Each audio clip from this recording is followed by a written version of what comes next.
दूसरी बात यह दंगे की मोनो प्रधान की एक बात से सहमत हूँ। बहुत वक्ताओं ने भी कई बात भाई निर्दोष जेल ना जावे, दोषी जेल जावे। भाई मैं नहीं किसी को दोषी मानता अपने स्तर पे।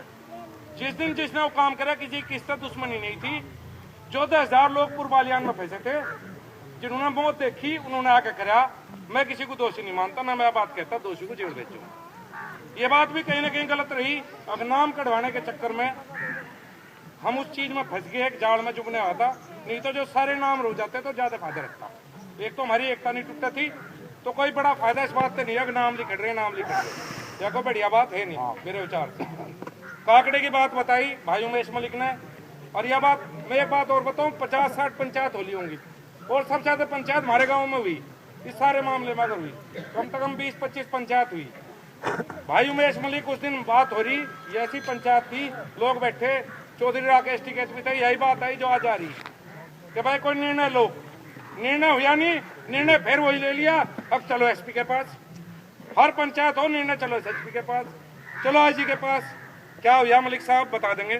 सिर्फ ये बोले, हम पीछे बैठे थे, धर्मेंद्र भाई भी था, जो पकड़ा गया था जिसे छुड़वान गए थे वो तो भेज दिया जेल।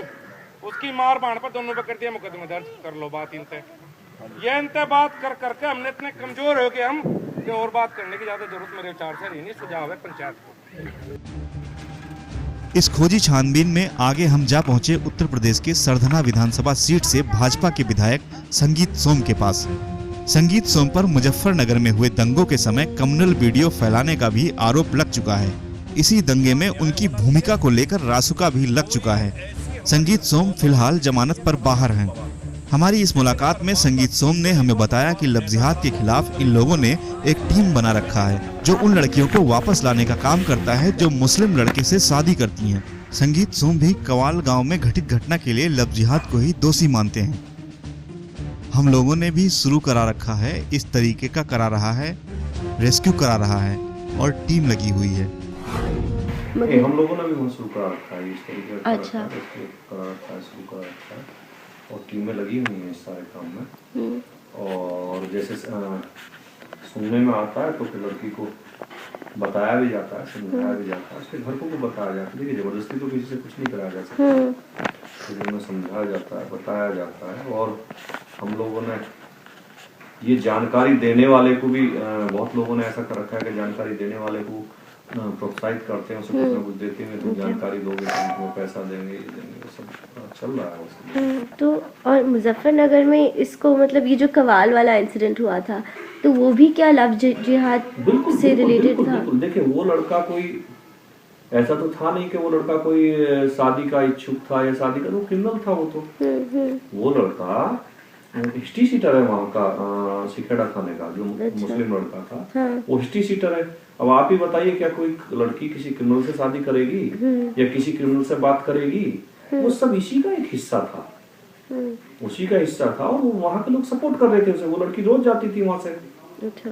कोई उसी दिन थोड़ी वो लड़की नहीं गई है, वो तो रोज निकलती थी वहाँ से। वो रोज इस तरीके की हरकत करता था। ये तो वो लड़के गए और जाने के बाद जो लड़कों ने, जाहिर सी बात है कि अगर किसी की बहन को कोई कुछ कहेगा, उसके साथ करेगा तो गुस्सा जाहिर सी बात आएगा। वही उन लड़कों ने किया। वो क्रिमिनल लड़का था और सब लोगों ने घेर के उन्हें मारा था। सब लोगों ने घेर के मारा। कल भी गया था उनके। उत्तर प्रदेश के इस विधायक ने हमें यह भी बताया कि किस तरह से यह एक मुस्लिम लड़के से शादी करके गई हिंदू लड़की को वापस लाया था। अपने पद और पब्लिक सपोर्ट का यह विधायक इस खेल में खूब इस्तेमाल करता है। संगीत सोम पुलिस पर दबाव बनाने के लिए धरने से लेकर दंगों तक की धमकी देता है। संगीत सोम ने कहा, तो अपनी बात मनवाने के बहुत से तरीके होते हैं ना, ये पुलिस को भी पता है।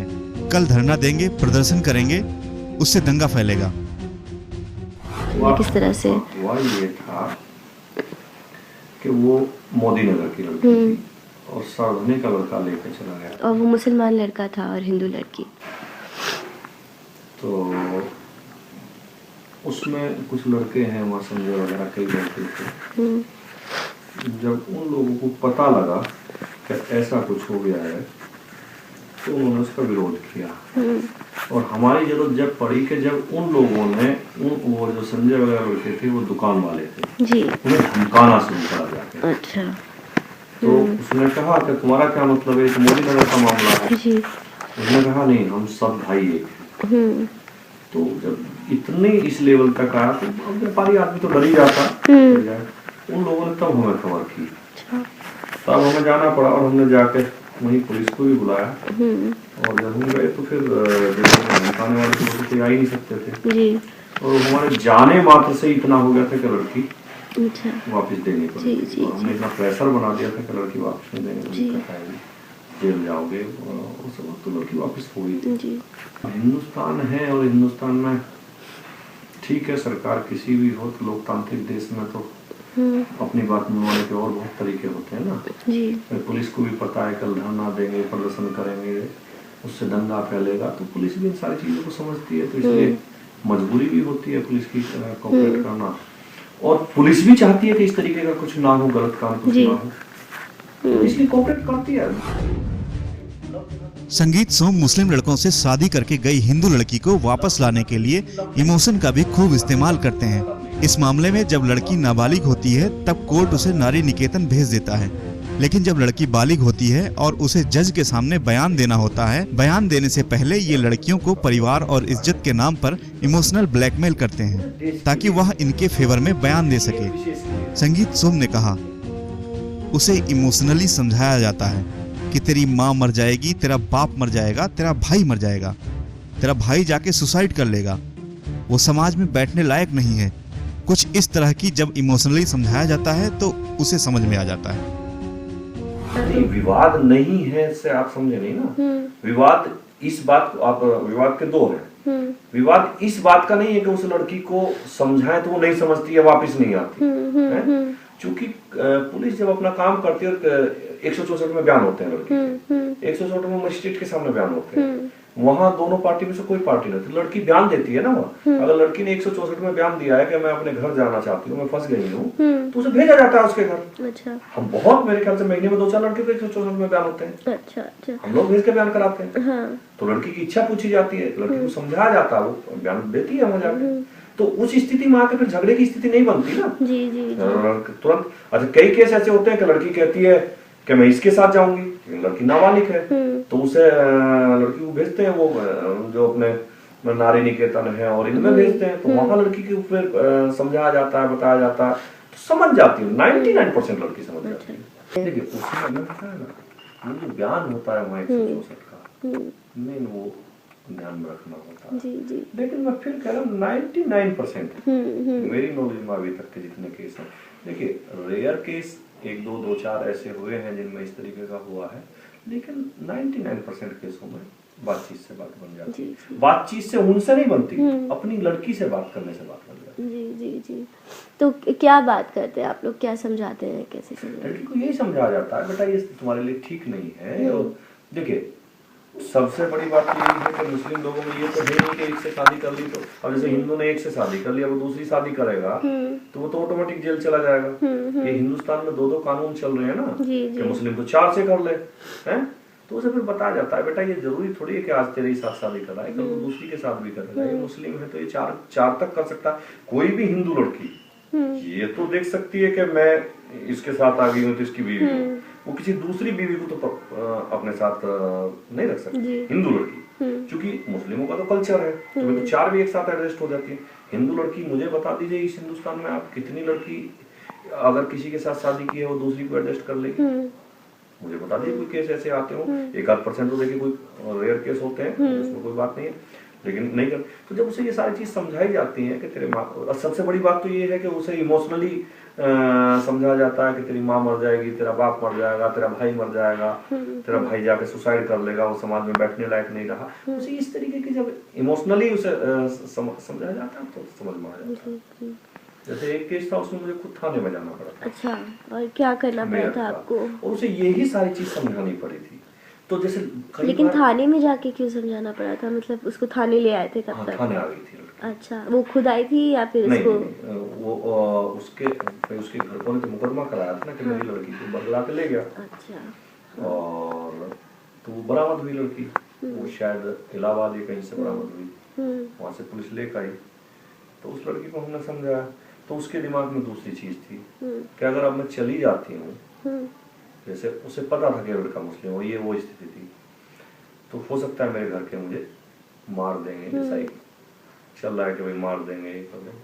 हमने कहा हम जिम्मेदारी लेते हैं, हम जिम्मेदारी लेते हैं कि तुझे कोई हाथ भी नहीं लगाएगा, मारना तो दूर, कोई हाथ भी नहीं लगाएगा, और ये भी जिम्मेदारी लेते हैं कि तेरी शादी होगी, अच्छे से होगी, ये भी जिम्मेदारी लगती है। पढ़ी लिखी लड़की ग्रेजुएट थी, मैंने कहा मैं तेरी नौकरी भी लगाऊंगा, चल मैं देता हूँ गारंटी, तेरी नौकरी भी लगाऊंगा। उस लड़की ने बहुत देर रोई, कहने लगी भैया मुझे नहीं लगता जो आप यहाँ कह रहे हो वो बाहर भी होगा, तो उसके दिमाग में ये था कि यहाँ से समझा बुझा के ले जाएंगे बात है। लेकिन हमने उसमें गारंटी ली, उसके माँ बाप को भी उसका कोई हाथ नहीं लगाने दिया, उस लड़की की शादी भी हुई, हरियाणा में उसकी शादी भी रह रही है ठीक ठाक।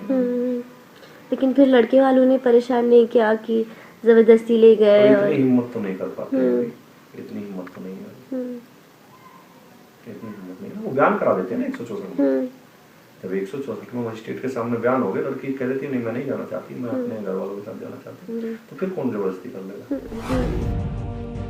अभी तक हमारी तहकीकात में कहीं भी लफ्जिहात का नामो निशान नहीं मिला था, लेकिन लोग लफ्जिहात के नाम पर बहुत ही जोर शोर से लोगों को भड़काने का काम करते नजर आ रहे थे। एक ऐसा ही नाम मुजफ्फरनगर के भाजपा नेता संजय अग्रवाल का भी है। संजय अग्रवाल हाल ही में भाजपा से मेयर का चुनाव भी लड़ चुके हैं। संजय अग्रवाल ने पूछने पर हमें बताया कि वो पूरे जिले में लफ्जिहात से बचने के लिए लोगों को जागरूक कर रहे हैं। ऐसे समझाया ना, किसी मोहल्ले की लड़की चली गई ना लड़की, आपको बताया आपकी लड़की को मुसलमान ले गया, इसलिए ले गया, वहाँ पे भी ले गया था, वहाँ पे भी ले गया था। लेकिन जैसे ये लव जिहाद का मुद्दा है, ये आप लोग ने कैसे सबको समझाया, जो अवेयरनेस के तौर पे ही? ऐसे ही करने है ना, किसी मोहल्ले की लड़की चली गई ना लड़की, या तो बताया देखो आपकी लड़की मुसलमान ले गया इसलिए ले गया, वहाँ पे भी ले गया था वो लड़की, वहाँ भी ले गया था, इकट्ठा करते हैं सब मोहल्लों में अलग अलग बिरादरी के लोग रह रहे हैं ना जी। तो इस पे आप लोग ने मतलब इस पे ये समझने की कोशिश कर रहे हैं हम कि आप लोग काम कर रहे हैं ऑर्गेनाइज तरीके से, या फिर नहीं ऑर्गेनाइज तरीके से कर रहे हैं ना, तो हाँ कैसे मतलब? भाई हम लोग जाते हैं ना उनके पास, बात करते हैं, मीटिंगें बुलाते हैं, छोटी छोटी बैठकें होती हैं, बड़ी बड़ी बैठकें होती हैं, उनमें लोग आते हैं। मान एक मोहल्ले के 10 लोग आए, किसी बैठक में 10 लोग को बातचीत हुई, 10 लोग अपने मोहल्ले में चर्चा करते हैं, अपने गांव में चर्चा करते हैं, सिस्टम से है ना, योजना के तरीके से काम होता है। संजय अग्रवाल लोगों को जागरूक करने के साथ साथ ऐसे मामलों में मारपीट भी करते हैं। इनके पास कोर्ट में काम करने वाले वकीलों की भी एक टीम है जो लड़कियों को वापस लाने में इन्हें सहयोग करती है। संजय अग्रवाल जागरूकता के नाम पर भाजपा का वोट बैंक ज्यादा बनाते नजर आए। संजय अग्रवाल लफ्जिहात के नाम पर लोगों को डराने का काम इस जिले में बखूबी कर रहे हैं। जिले में हुए दंगे के बाद लफ्जिहात नाम का यह जिन्न पूरी तरह से वोट बैंक की राजनीति में भी इस्तेमाल हो रहा है। संजय अग्रवाल ने कहा, आज मोदी जी को लाना है। क्यों लाना है? आज हिंदुत्व की आवश्यकता है। हिंदुत्व की आवश्यकता क्यों है? क्योंकि आज मुसलमान हमारी बच्चियों को भगाने का काम कर रहे हैं। लव जिहाद के नाम पर वो इस काम पे लगे हुए हैं।